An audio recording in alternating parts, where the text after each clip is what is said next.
Samantala, hindi totoo ang ulat tungkol sa umunoy planong pagpapatalsik kay Senate President Juan Ponce Enrile dahil sa pagtutol nito sa RH Bill. Ayon sa ilang senador, walang basihan ang naturang balita. Nagbabalik si Bianca Piedad. Itinanggi ng ilang senador na may planong patalsikin ang leader ng Senado dahil sa posisyon nito sa Reproductive Health o RH Bill.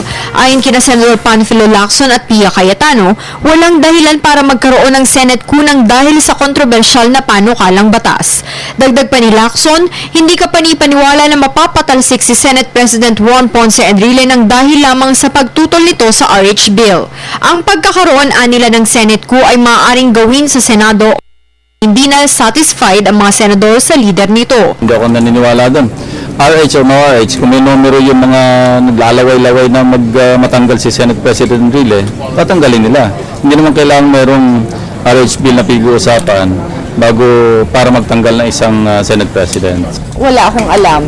Ang sa akin lang, I really want to see this through, and as you have seen, as many of you know, the support of the leadership and your colleagues are always important. Kaugnay nito, hindi naman nabahala ang leader ng Senado sa bali-balitang coup dahil hindi naman umano siya kapituko sa kanyang posisyon. As I've said, I have no torrents title over the position of Senate President.